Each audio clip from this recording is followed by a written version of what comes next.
kita lanjut di laporan hasil observasi. Nah, apa sih observasi itu? Apa sih teks laporan observasi itu? Teks laporan hasil observasi adalah teks yang berfungsi untuk memberikan informasi tentang satu objek atau situasi setelah diadakannya investigasi atau penelitian secara sistematis. Nah, itulah yang dinamakan teks laporan hasil observasi. Nah, kemudian ada ciri-ciri dari teks laporan observasi. Yang pertama yaitu teks bersifat objektif, yakni penulis tidak dibenarkan atau memihak kepada orang atau pihak tertentu. Yang kedua, teks berdasarkan fakta, yakni penulis harus memberikan hasil peninjauan atau pengamatan berdasarkan data yang sebenarnya. Yang ketiga, teks bersifat khusus atau spesifik, yakni penulis harus memberikan hasil peninjauan atau pengamatan secara jelas pada suatu hal atau permasalahan dan tidak membahas hal lain di luar hal atau masalah yang dibahas. Kemudian yang keempat, teks disajikan secara lengkap, yakni penulis harus menyajikan atau memberikan semua hasil peninjauan atau pengamatan yang dibutuhkan untuk keperluan pembaca tanpa terkecuali secara terperinci satu persatu. Yang kelima, teks disajikan secara menarik dan mudah dipahami oleh pembaca, yakni penulis harus menyesuaikan teks laporan observasi yang dibuat dengan kebutuhan pembacanya.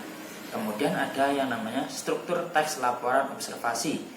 Yang pertama ada pernyataan umum, yakni berisi definisi atau keterangan umum tertentu tentang subjek yang dilaporkan.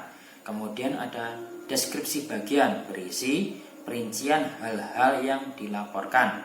Nah, mulai dari ciri fisik dan sebagainya, makna perilaku dan sebagainya. Kemudian ada yang namanya kesimpulan, yaitu berisi ringkasan umum hal yang dilaporkan. Kemudian yang selanjutnya adalah kaidah kebahasaan teks laporan observasi. Yang pertama menggunakan istilah dalam bidang ilmu tertentu. Definisi menggunakan adalah dan merupakan. Kemudian yang kedua menggunakan kata khusus dan kalimat-kalimat yang menjelaskan atau memerinci. Pada bagian deskripsi digunakan istilah dalam bidang ilmu, kata baku, dan kalimat efektif. Kata sambung yang digunakan yaitu dan, selain itu, di samping itu, dari segi, rincian jenis kelompok pertama, kedua, dan lain-lainnya. Nah, itulah materi pada teks laporan observasi ini. Saya akhiri. Wassalamualaikum warahmatullahi wabarakatuh. Selamat siang Ibu Gita. Karena ini pertemuan pertama, jadi untuk melanjutkan program-program KKN yang kemarin, kita buat video ya Bu ya. Video ini bertujuan untuk mengajari murid-murid bagaimana cara daring menggunakan video ya. Apa ada yang ditanyakan Bu? Langsung aja ya Bu ini. Good afternoon. Today I will present about grammar part 1. Tense. Tense adalah perubahan kata kerja yang dipengaruhi oleh waktu dan sifat kejadian. Semua kalimat dalam bahasa Inggris tidak lepas dari tense, karena semua kalimat pasti ada hubungannya dengan waktu dan sifat kejadian. Part 1, simple present. Jadi anak-anak di sini terdapat 3 rumus. Kalimatnya ada positif, negatif, and question. Kalimat positif rumusnya adalah subject plus verb 1 s or es plus object plus keterangan waktu. Untuk kalimat negatifnya subject plus do or does plus not plus verb 1 plus object plus keterangan waktu. Untuk kalimat question do or does plus subject plus verb 1 plus object plus keterangan waktu and question. Example. Kalimat positif: you study English at Mac every day.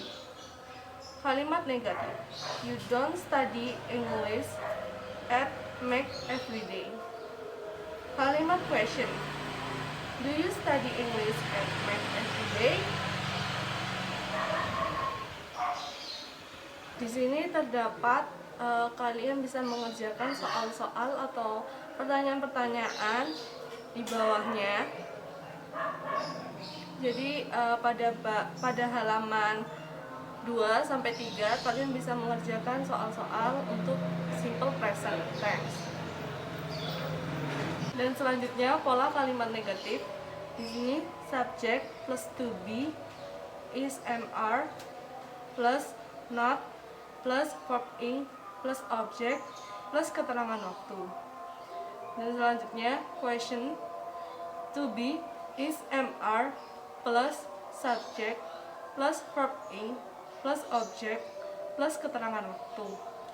Dan diakhiri dengan question. Di sini example.